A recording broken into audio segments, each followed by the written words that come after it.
Hi guys, welcome back to a little bit of everything family. Welcome back to the M&M show. No, not the candy, and no, not the rapper.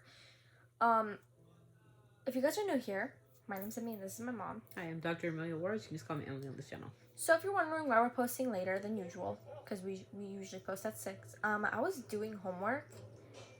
And it took her 3 hours to complete Yeah. a week's worth of homework. So she's very adamant about getting all her assignments done within that week for the next week. So she's actually ahead. What day is it today? February 12th? Yeah. She's pushed herself to the last of the month. Because that's the way she likes to work. We're not procrastinators. We just do a lot of work ahead of time. So if there is a grade that's low, for example, she gets a C on a quiz, she's able to retake the quiz, study a little bit more for it, and then get straight A's in school. She's got all A's and a B, I think. So she's doing really well. And let me A's and 2 B's. And let me say this. The work that she gets is 11th grade work. It's not typical 7th, 8th grade work. No, it's above the status quo. So it's a lot. She's brighter and she scores really high on her testing.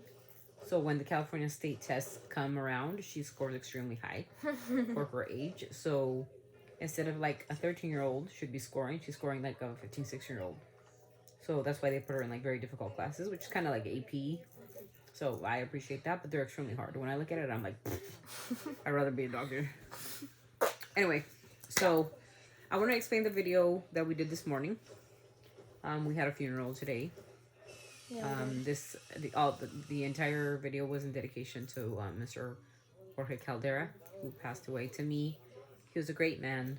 He kind of served as an adoptive grandfather to me as a kid, and he will be very missed. And I didn't get to go personally to the funeral. David went in our favor because, well, I had a lot of work with my kids, and then school, and then back in session, and then therapies, and then with my daughter's condition, it's really tricky. So only one of us got to represent the family. So David went, and he represented the family. Of course, our condolences to the Caldera family. I know how hard it was because they lost her mom about 6 years ago. She was like my grandmother. She was so sweet, and she loved my mother to death. So I cannot be more appreciative. Doña Josefina also rests in heaven now, together with her husband George. So rest in peace, Jorge Caldera. From the bottom of my heart, I give my condolences to the Caldera family, to all their families. The entire family was just extremely heartbroken. And the video that we presented was my Uncle Remigio, and he is the one who sang one of Jorge's favorite songs via mariachi. Mind you, my uncle does not sing mariachi. He sings basically with guitar. And so he just wanted to give his tribute to Mr. George Caldera. So rest in peace, rest in heaven, and fly as high as you can. So that's the explanation of our video for today. For the first one we did really early this morning. Changing the concept. Kendrick Lamar. So Hello. The halftime show went above a lot of people said. It's very, very political. From the bell-bottom jeans that he had on, from everything that he had, from the LA scene, from the car, from the 80s cutlass that it was on there, from the jacket that he's wearing that says Gloria on it, from dissing Drake to dissing the United States president to how divided America is. A lot of people saying representation of the American flag, but it is divided. He's right smack in the middle. Divided from Samuel L. Jackson being a black Uncle Sam. This is not what you guys feel it is. This is what it is. I guess my favorite part and the favorite line in that whole entire segment was the revolution will be televised. You picked the wrong time, but the wrong guy. Was, to me, in my opinion, a direct throw at the president. I'm sorry, that's what I felt about it. I thought it was very political, and if it went over a lot of people's heads, it probably did. The red, the white, the blue, I think represent a lot of things. Does it represent America? Yeah. America divided? Yeah. But it also represents the Crips and the Bloods. Remember, in LA, there's gangs, right? And what is the problem right now with America? That a lot of white people, and excuse me, and I don't agree, I don't know, but whatever, but what the notion of America is, let's make America white again. A lot of people, and that's coming trend, let's make America white again. You're trying to go after immigrants. You're only attacking a certain percentage of immigrants. You're not really going for immigrants or illegals or or the criminals or whatever. You're attacking like just Hispanics. Mm-hmm. And that is fishy to me because I'm like, okay, all I hear is like, oh, a plane arrived with this gang. I'm like, okay. And another plane arrived in Mexico with their, illegals are out. Okay. When does a plane arrive in China? Or a plane arrive in Canada? Or a plane arrive in Europe? Or Australia? Oh no, those planes don't ever head out, do they? Never do they head out. It's only the planes in Mexico and Latin America. So you're targeting a specific person. You're profiling. I think that's unconstitutional, in my opinion. You can disagree or agree. I don't care, but that's the facts.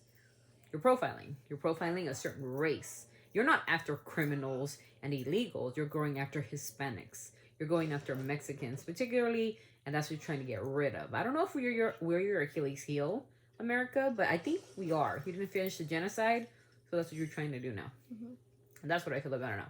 I grew up in a very, very conservative household. My mom was very conservative, and I thought like when Ronald Reagan was in office, he made a couple of mistakes or whatever, but he was overall a good president. He did a lot for the immigrant communities, leaving Cesar Chavez to march and all that.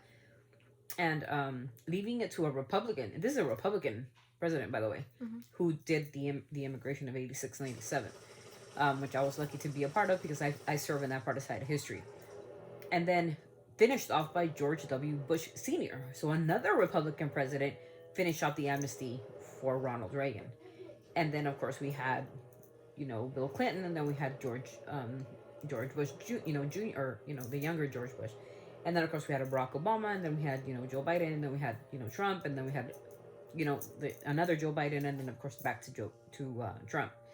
But America right now is very divided. So a lot of people I see a lot of hashtags that isn't make America great again. They're saying make America white again. So some of us aren't white enough to be white. And they don't want to give credit to the indigenous, which is the stupidest thing I've ever heard in my life. They own this land.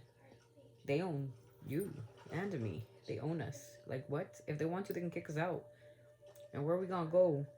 Red, white, and blue land? What's it called now? Red, white, and blue land? It's not Greenland no more. It's blue land. Oh, and just to be more petty, he did change the Gulf of Mexico, number 47, my president, to the Gulf of America. I have a question for you guys out there, you guys who follow us and stuff, and I hope my commentary doesn't offend you, but how does that change us as a country? Does it lower my gas prices? Does it fix my grocery bill? Is housing more affordable? Is the interest rate better? Is the egg price? I don't care about eggs, by the way. You guys are all complaining about your eggs. I don't even eat eggs, so we're good. I don't like eggs. But what does it do for our country when you change the Gulf of Mexico to the Gulf of America? Is it like a territorial thing? Because you know what? In the United States Google, they changed it, but I have Mexican family members in Mexico, and they check their Google and it says Gulf of Mexico. One of my Canadian friends checked it, and she said, oh, it still says Gulf of Mexico. China says it still says Gulf of Mexico. So did Google just change it for the America? You guys should be ashamed of yourself if you guys think that is correct. It's petty. It's fucking petty. Now you're going to change Greenland to blue, white, and what? Red, white, and blue land? Mm-hmm. Does that even sound right? No. It's Greenland. Who you're like sad because it says green? You guys are getting petty as fuck. Stop. You guys sit down. Anyways, subscriber recommendation. I'm extremely pissed off today, so I'm like not in yet. Especially because, okay, we can make this a talking video. We'll talk about Kendrick in a little bit. We're gonna do a subscriber recommendation. But the reason why I'm petty, one is because it was petty to change the name. Who gives a shit? If it's American territory, who cares what it's called? We're called California, and then there's Arizona, and there's Colorado. All that shit is Mexican. Nevada, Utah, Texas. All of it is Mexican. This was Mexican territory. Mexican land. But we're petty. Greenland. We don't want it to be green. We need it to be red, white, and blue. Does that lower my gas prices? I'm going to ask you guys again. Does that lower my gas prices? Or change my grocery bills? Or make people be able to afford their homes? No, it don't. You're being distracted and you're being blinded. And I'm a Republican, so I would know. Now, Elon Musk. This fault. Okay, number one, Elon, this for you, bro. My solar panels didn't work for an entire year, bro. And I bought your goddamn stupid solar panels with the promise that they would work for me and this household and my family. And for 1 year, it didn't work. And then you take off your customer service number, so I can't even talk to nobody in person. I have to talk through an app, which is the stupidest thing, because the app responds every 5 to 7 days. 5 to 7 days. You can't get somebody on the line. You can't. Tesla doesn't have no longer a customer service number. So no matter if I try or not try, I was out of service for an entire year without them saying anything to me. No letter, no email, no phone call. Hey, your panels aren't working. You paid $25,000 for those panels. I paid $25,000 for those panels. They didn't give it to me for free. And for them not to even work. My true bill was $5,000. $4,000 and something, almost $5,000. I usually pay about $2,000 for true up. This year, it was doubled, almost tripled. So Elon, instead of trying to fix America like you do your company, Tesla, maybe you should start with Tesla and then try to fix America. Because if that's the way you fucking do business, ignoring your customers, right? I want to get out of my contract with them, but it's really hard to. But I want to get the hell out of Tesla and get Solar City or some other place, because you guys don't give a shit about your customers either at Tesla. And I've had you for 6 years, mind you, Mr. Musk. So I think you should go back. And it's for you. You need to go back, fix the shit that you're doing wrong, like your exploding cars and your fucked up solar panels, and then maybe try to fix America. Because if you can't even fix your own company, you're going to fix the whole nation? Think, people. Don't be so stupid. Think. And I'm telling you from a customer. I can show you my customer agreement with Tesla. I own Tesla. Watch, I'll show you.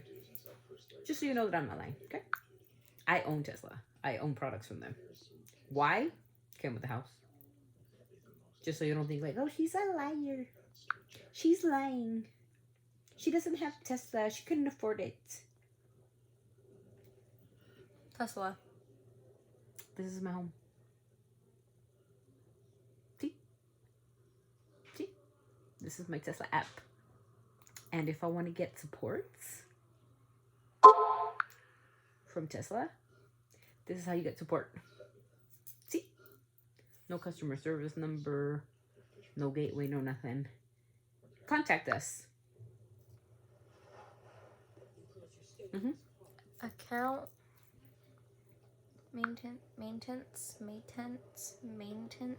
See, oh, you could tell right there who my account. Who is that? Tesla. Oh.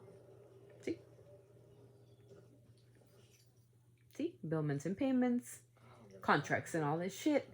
But there's no way that you can get a hold of them. So, Mr. Musk, please take care of me. Because I pay you. I pay you, so you owe me. And if you guys don't believe it again, I wouldn't come on here and lie. It's stupid. That's just pathetic and stupid. It's just stupid. It's just stupid. And I will cover my name because that's what it is. See? This is how you get in contact with Tesla. See? And I'm complaining, of course. And as you can see,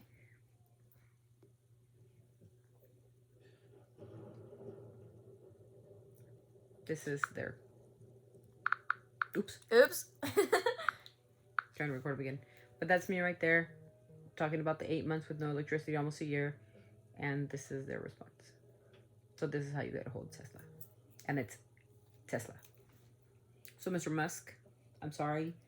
But if you want me to have faith in you, you going into my social security number, my kids and my disability, my disabled kids, and you're putting your hand in the cookie jar and you're doing in my treasury department. Bro, you can't even handle your own company. It says, I'll tell you what it says. We are currently processing your service request and will update you via email on the next steps or outcomes within the 5 to 7 business days. I have been without Tesla for a year. My panels aren't producing energy. They're not working, not functioning. The system is not functioning. So I said, I need a refund for the last 8 months of no service of your products. I paid so much money to PG&E because your solar panels absolutely don't work. If you don't believe what I said, that's exactly what I said. You can screenshot that. I ain't stupid. Why would I lie? So, yeah. So how in the world am I supposed to trust Mr. Musk? I'm pretty sure he's a smart guy. I'm sure. But fix your company first. The one you sold me and my family in 110 homes he has products here. Tesla's like, he owns that company? Yeah. That's why he has so much money. But it's going to shit because a lot of his customers are complaining because your shit don't work. So something's wrong. And I'm not the only one who's complaining around here. 110 homes were built here. 2-story homes, like 3,000, 4,000 square foot homes in my area. Ours is the 3,000 square foot home. But think about it. I paid a product. You don't pay a little bit. You pay a lot. I paid almost 25,000 plus interest. So you pay like 35 grand. Like, it's not given to you. Here you go. No, dude, you pay for these things and you expect to get what you pay for. So that's it. That's what I'm talking today about. How do you guys expect to trust? I don't understand how you guys trust people, right? But my trust is how you do business. And if this is a businessman, he's gonna fuck up our country. Because he can't even fix his own company. I have to wait 5 to 7 business days to get a response over why my solar isn't working. I have to wait for that step. And then they come back. And then say what the next step is. So I might have to wait another 2 or 3 months to get a response. And then who knows how long that's going to take. When do I get my money back? Mm-hmm. Right? Month after month after month, you pay a bill to them, to Tesla. And I've been paying month after month after month for their products. That's the way it was written in the contract. So it also says in the contract, and it's very black and white, there's no other thing. If the Tesla products fails to work, you contact us immediately for reimbursement. Meaning that I needed to be reimbursed for all that money that I paid to Tesla and to PG&E because I got to pay my bills because if not, I get my electricity disconnected. So, Elon, I'm sorry. I cannot trust you for Tesla, much less for the federal government. I'm sorry. That's just my take. And it has nothing to do with politics. It's about business. You and your cronies are dipping into the Social Security and my little veterans social, and you're looking at people's... I do not agree with that, bro. Get out of there. You're not an auditor. You don't have any political power. You're just a crony to, the president. I don't know what the president is. I don't know, dude. Like, I'm so confused. But for me to have trust in you, I don't. Because this isn't the first time it's happened. This is like the second or third time it's happened with your products, bro. You got to get that shit together. And exploding cars, you're going to get sued left and right. Like, it's crazy. But I need my money back, Elon. That's it. Then this is what this is about. You have to work your company to keep your customers happy, and then I could trust you. But how do I trust you when your Tesla products are going to crap and you don't do anything about it? And then you hide a customer service number? Like, why'd you do that? That's like pulling something, like when you pull a rug out of somebody, right? Your AI people can't handle it or what? Like, come on, you're so smart. Yeah, that's how smart you are because you know your product's going to go to crap. That's why you pulled that customer service number. That's why I can get a hold of nobody. Because you pulled the customer service number. And it's hard to get a hold of you. Well, I'm going to get a hold of you through social media. Mr. Musk, I need you to contact me as soon as possible. I left you an email. It's right there. You look it up. Look up my address. You could do whatever. And I'm letting you know you need to be a good businessman and good to your business in order for you to run my country. Bottom line. Stop cutting things left and right that are investigating you, but they're investigating you for a reason, and then you're just cutting them off. That's kind of creepy and scary. Anyways, that's it, you guys. That's the end of the first video. I'm giving you a shout out to Elon Musk because, like I said, I own Tesla products, and he does not take care of his customers the way he should. And that's all I gotta say about that. And that's my personal experience. If you guys are all happy with your shit, good for you. But for me, this is like the third time that and I've been here for 6 years. I bought this house brand new. So, Brand new. Yes. So they put those Tesla solar panels brand new. And in 6 years, they took a crap 3 times. This is my third time them taking a crap. So And to get out of a contract is hard because Elon's a good negotiator when it comes to contract, but it's in black and white too, Elon. You put it on there in black and white. If the product doesn't function for you, you get a refund. Which I should get a refund. It's pretty stupid if your shit don't work. I'm just saying. Take care of your customers. Take care of your businesses, because how can I trust you when you can't even take care of your stuff that you own and get into my stuff in the government, which you have no knowledge of? You're not an auditor. You're not. I don't know what your credentials are to be getting into our shit, anyways. Mm-hmm. And it was really unprofessional of you to take your kid to the White House. Imagine Ronald Reagan rolling over in his grave right now, Thomas Jefferson and Madison. They wanted rule, law, and order in this country. They'd be rolling in their grave right now. A little kid poking his nose and shit in there. I don't know what he's telling Donald Trump. You smell funny, or I don't know what the fuck he's telling Donald Trump. I don't know what the little kid was saying. But I thought it was very unprofessional of you, Mr. Musk, to take your child into such a sacred place like the Oval Office. I thought it was so unprofessional, and I just didn't. I've never seen a president do that, ever. So, that was crazy. Anyways, that's it, you guys. If you guys have any comments, leave it in the comment section. Tell me if you got Tesla products that you guys love and adore. I want to know what they do for you in your country, or you in your home. Mine sucked 3 times. They don't work. Yeah, no, they don't. And a lot of my neighbors have like quit Tesla, and they've gone down to like Solar City and other places like that because, well, they just don't work. No. And he don't take care of his people. He don't take care of his customers. So sorry. If I can give you stars rating on your Tesla, I give it a 1 out of 5. I give you a 1-star review. So sorry. Nothing political. It's just take care of your shit. Take care of your businesses before you can take care of a country. Mm-hmm. Anyways, that's it, you guys. Peace out. Be good. Be classy. Keep it respectful. And I'm worse than a Karen. I'm like the queen of Karens. So have a nice one. And I'm actually an Amelia. I'm not even a Karen. I'm an Amelia. And I expect to get exactly what I pay for. We good? Okay, we good. Okay, bye guys. Always sending our love from our family to yours. Okay, Kendrick's coming up. Peace out. Bye.